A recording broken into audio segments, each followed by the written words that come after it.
This is an ABC News special report. Now reporting, David Muir. Good morning again, everyone. We're coming back on the air as this history-making moment in the Middle East unfolds right before the world. President Trump now arriving in Tel Aviv this morning.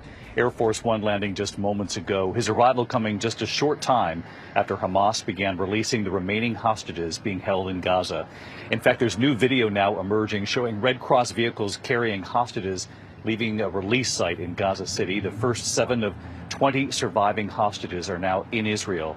They're being taken to hospitals to be examined and treated and, of course, reunited with their families following a 2-year ordeal in captivity. And this morning, the family of Matan Zangauker sharing FaceTime video showing him speaking with his mother. Incredibly powerful video this morning. You can hear her actually telling him the war is over and you are on your way home. He's not among the first 7 hostages to be back in Israel. We don't exactly know how that call was made, how they were connected, but it is powerful nonetheless, and hopefully he will be home soon. While on Air Force One, President Trump declaring the Israel-Hamas war is over. He insists that this ceasefire will hold. The president's time in Israel will be brief this morning. He's scheduled to address Israel's parliament. He's also expected to meet with hostage families before then flying to Egypt. Later this morning, he'll meet with world leaders for a Middle East peace summit, taking part in the ceasefire signing ceremony. And from there, President Trump is expected to board Air Force One and make the return trip home. You can see right there this morning here in Tel Aviv, Air Force One, the president still on board.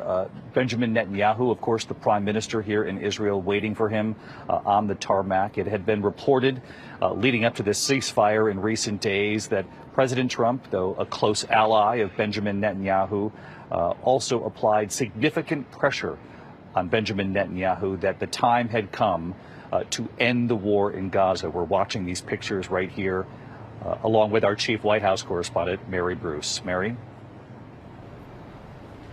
David, just a remarkable sight. Israel quite literally rolling out the red carpet to welcome President Trump, who, of course, played such a critical role in brokering this deal. And in fact, reporters traveling with him note that as they were landing, there was a giant sign on the beach that said simply, "Thank you." The president is likely to be greeted here as a peacemaker. You see there on the red carpet as well, waiting for him, of course, Benjamin Netanyahu, who the president worked incredibly closely with. It was their relationship that in many ways was at the key, at the heart of being able to finally get this done. The president views Netanyahu as an incredibly close ally, but also has admitted that he had to be tough with him.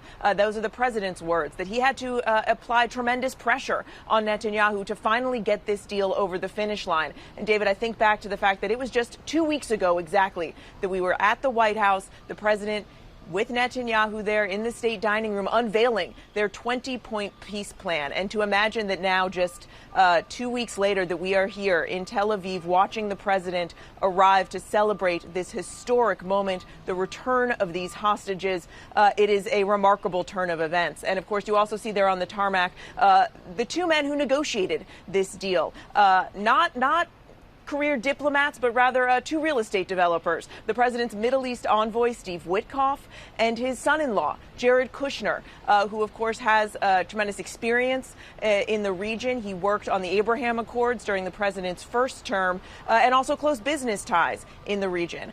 Jared Kushner playing a critical role in getting this deal across the finish line. The question then is what comes next. And we did hear the president sort of bristle at the notion that Netanyahu hasn't gone so far as to say that the war is over. The president pushing back against that sternly, with reporters aboard Air Force One saying the war is over, the war is over. Do you understand that? And I suspect that is a message that he will be delivering here as he speaks to the Israeli parliament shortly after meeting with the hostage families. David? Mary Bruce with us here looking at live pictures this morning. President Trump arriving here in Tel Aviv, the leaders of Israel greeting him there on the tarmac, the red carpet rolled out. Prime Minister Benjamin Netanyahu, and as Mary points out, significant pressure on Netanyahu from President Trump, even though the 2 are very close, but significant pressure nonetheless in these last few days to make this ceasefire happen, to encourage him to recognize that the time had come. Netanyahu here in Israel has not declared that the war is over. But President Trump, as Mary underscored there, on Air Force One, on the way here to the region with reporters on Air Force One saying the war between Israel and Hamas is over, though there will be significant questions after this day. No one is diminishing the history unfolding here today, but serious questions about what will play out afterward. We do know, as the first point of this 20-point plan, it involves the Israeli forces inside Gaza moving back to a defined line, still within Gaza, still has a heavy presence, the Israeli military, more than 50% of Gaza still with Israeli forces, but they have in fact moved back as we await pictures of President Trump coming off of Air Force One here this morning. I can tell you, after spending time in Hostage Square right here in Tel Aviv, where so many of the families have held vigil for more than 2 years now, waiting for their loved ones to come home. Last night, many telling me that President Trump deserves credit for this, for getting the world to this moment, even more so than their own prime minister. A lot of tension here in Israel about how long this war lasted and whether or not these hostages could have come home any sooner. And perhaps had they come home sooner, would there have been more hostages coming home alive? 20 hostages, the U.S. believes, are still alive and will come home over the course of this morning. The first 7 of them have arrived in southern Israel. There are at least 3 hospitals prepared to take these hostages in, to check their conditions, and to help reunite them with their families who have been waiting more than 2 years for this moment. The president here in Israel this morning, he'll speak to Parliament not long from now. He'll then travel from here in Israel to Egypt, where he'll join Arab leaders as well in signing the ceasefire deal. The president hoping that this moment helps to define this term in his presidency.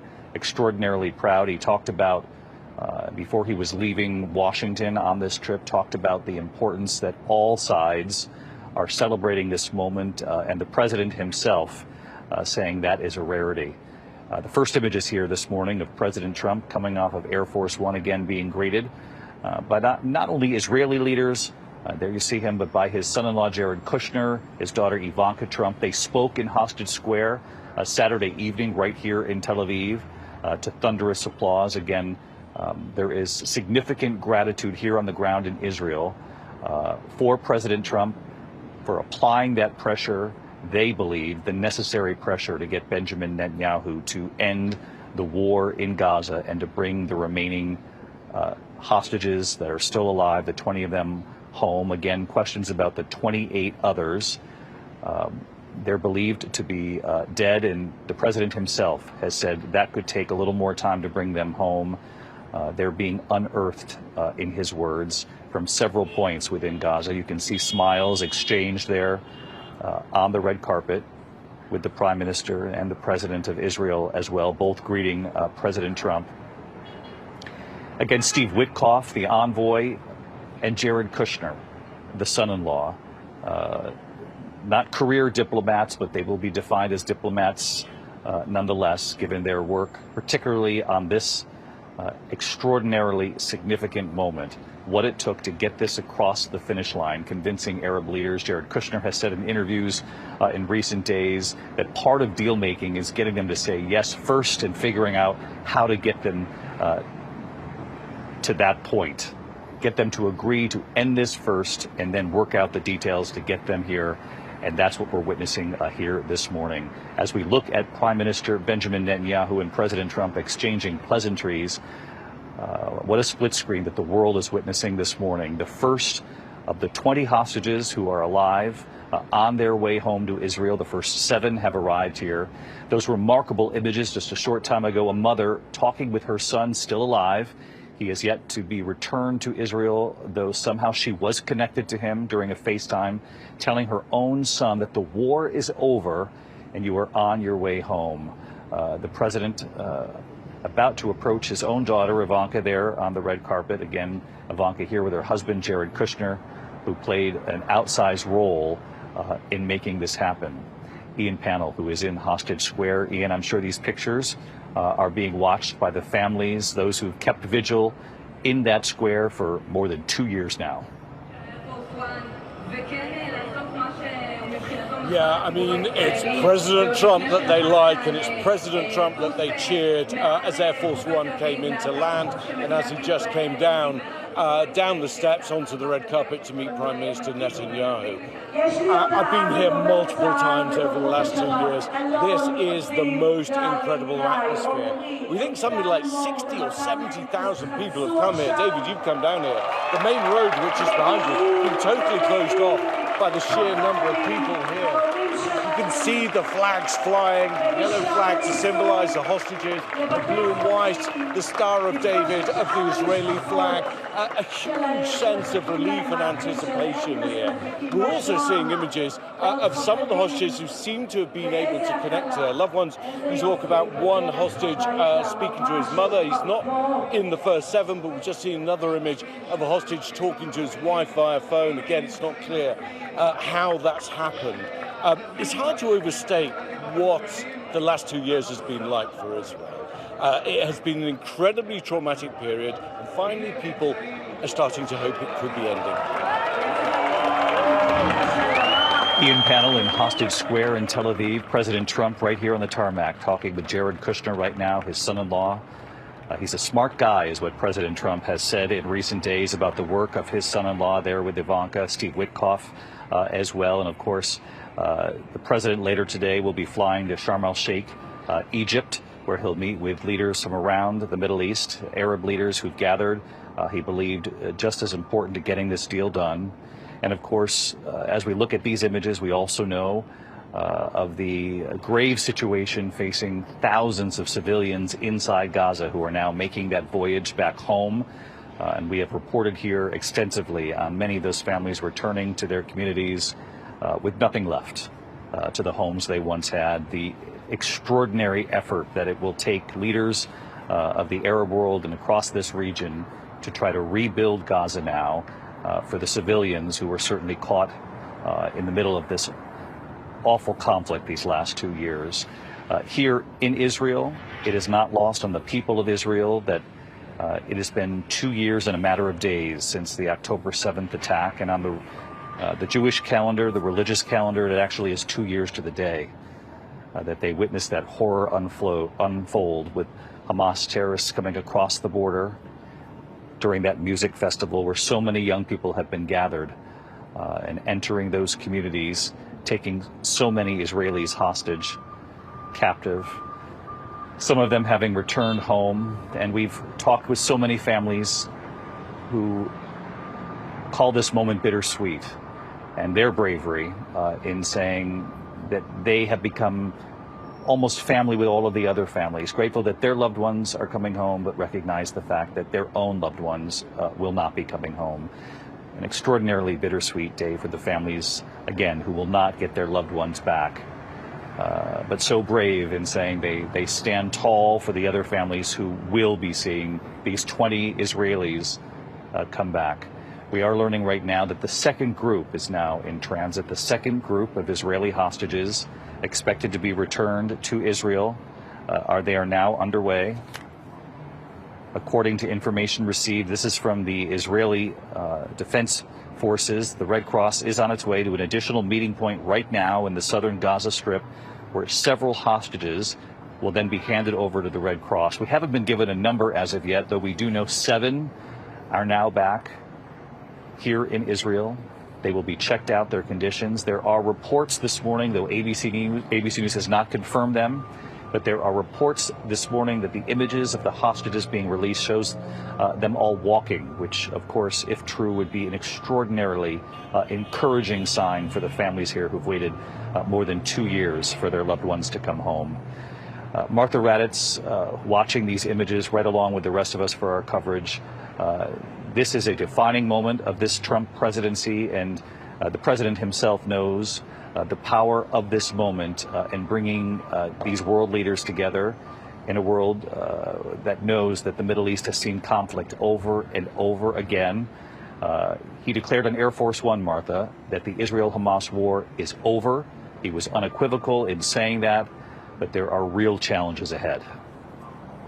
There certainly are, David, but I just watching the image of that massive United States of America aircraft there on that tarmac, the image of the symbolism that the United States, that this President Trump, helped broker that agreement. There is a long way to go. We don't know whether the war is over, but what we do know, and we've seen so many times, and you've reported on this, I've reported on this, hostages being freed, but this is the last group of hostages. The hostage nightmare for Israel is over. They are all expected to come back. Those who didn't make it and those who did, those 20 hostages. This ends that. Whether it ends the war or not, we will have to see. There are so many things to work out, disarming Hamas, as we've said, governance, and what happens to Gaza, what happens to those people we've been talking about for so long, and the loss that they have suffered in Gaza as well. So there is a lot to work out, but this is certainly a huge part of President Trump's legacy, David. No question about that, Martha. And as you can see, Martha, thank you, President Trump, entering what's called the Beast, obviously, the motorcade. With the Prime Minister Benjamin Netanyahu. They will now make their way to Israeli Parliament, where President Trump is expected to address Parliament here this morning.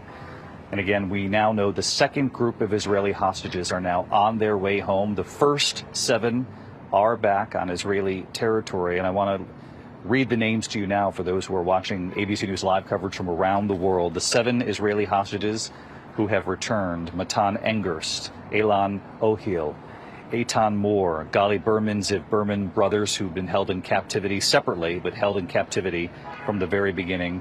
Omri Miran and Guy Gilboa Dalal have all been released. The 7 faces there on the screen, all have been released, will be reunited with their families a short time from now. Reim military base is one of these locations where the hostages are being reunited with their families here this morning. These are live pictures just outside that base, and you can see the Israeli people have really gathered across this country, not only in Hostage Square here in Tel Aviv, but at the military base, at the hospitals where these families are reuniting, this entire country, marking the moment that their 2-year nightmare is now coming to an end. Again, when we see the president addressing the parliament here in Israel, we'll be back on the air here on ABC News. And for those of you watching in these early morning hours, of course, we'll have complete coverage coming up on Good Morning America. I'm David Muir here in Tel Aviv. Until then, good day. This has been a special report from ABC News.